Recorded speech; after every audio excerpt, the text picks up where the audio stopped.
Hey, I'm Jacob from Thornhill, and music isn't my life. I meant is my life. Yeah, wait, hang on, let me do it again. Hey, shut up. Hey, I'm Jacob from Thornhill. Stop looking at me. Hey, I'm Jacob from Thornhill, and music is my life. A song that reminds me of my childhood, I'm gonna say My Happiness by Powderfinger, because my mum used to play it around the house all the time when I was a kid. I used to break dance to it. Yeah, true story. I'm not flexible enough anymore. And I think the first CD I personally bought was South of Heaven by Slayer. And it was actually in a bundle, so it came with Undisputed Attitude by Slayer as well, and that sucks, that album. But South of Heaven is a huge one from my childhood. An album I was obsessed with from my childhood would definitely be Truth of the World by Evermore. It's the first album my mum used to play in the car on the way to school every day, and the song Hey Boys and Girls, there's like this intro and it has clapping, and she'd always be like, oh, let me just test your musicianship and you have to come in and clap. And I was like, I don't want to do this, I know the song. And every time she'd be like, all right, wait. And the song would come on and I'd clap every time, and she's just like, oh, so good. I was like, it's not that hard. Even my sister and brother are doing it, and they're like 5 years old. Anyway, yeah. Like, I knew I could do it, but even then, I was looking at her, she's like driving, I was like, yes. Yeah, is she gonna say I'm not cut out for music? Like, what's the go? My graduation song? Oh, probably 21 Guns by Green Day. Because I remember I used to have a feud with a girl at in year 6, and she was like, oh, Living End is the best. And I was like, nah dude, Green Day is the best. And I didn't even like Green Day that much at the time, but I just wanted to be right. And so I remember I had the CD and I put it in when no one was watching, and 21 Guns came on, and I was just like, and I started dancing, and then everyone got on the dance floor, and it was, well, that's history, baby. Yeah, look, I'm pretty sure I made most of that up. I went to a Steiner school, we didn't really have graduation. Oh, the album that made me want to start a band. Maybe Real Life by Evermore? Or actually, Infinity on High by Fall Out Boy. Actually, because I remember Thanks for the Memories, I used to sing it on SingStar, and I was just like, oh yeah, I've got the chops. I could pull this off. I don't know how old I was, but like, I remember we never got, like, we didn't really have game consoles from an early age, but Mum bought a PS2 so that we could play SingStar together.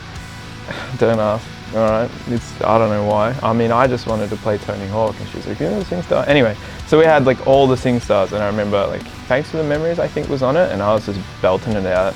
And I got like Superstar at the end of it. I got like high points, and I remember like turning around, dropping the mic, I was like, this ain't nothing, I could do this, it's not a big deal. And it turns out I can't do it, so yeah, welcome to Thornhill.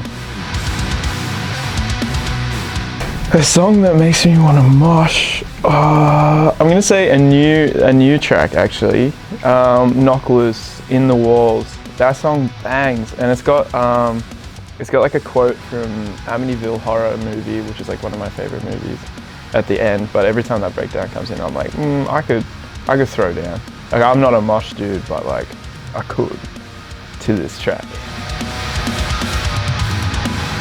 The song I wish I'd written would be, I'm gonna say Feel Good Inc. by Gorillaz, because that was one of my all-time favorite tracks, still to this day. So I'm gonna say, yeah, that track is big, and that music video. Actually, just that, all of that together. My favorite song I've ever written, I don't really like any of them overly.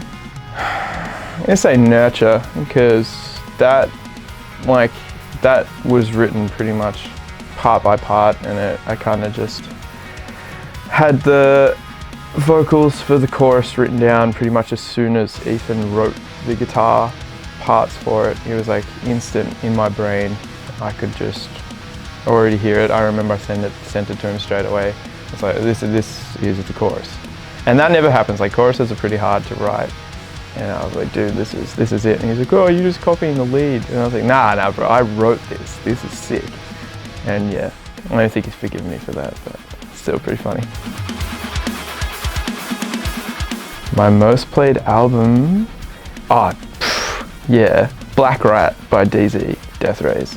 I play that all the time. It's like an actual CD. I don't listen to CDs really. And my car doesn't work. Like, it doesn't have a stereo or an air conditioner or working tires. But when it did, that CD was my favorite CD. I can listen to that every day for the rest of my life. It's just such a good record, like start to finish. So I'm gonna say that one. The last album I listened to in full was the 1975 self-titled one, I think. Yeah, because I listened to it back to front and I was like, oh, I could have been at that show, but I'm working, so I can't, and it's sold out. And all my friends were going to it and they were telling me how good it was. I'm seeing all the videos from their stories and I'm just crying, listening to Sex in my room. So, yep.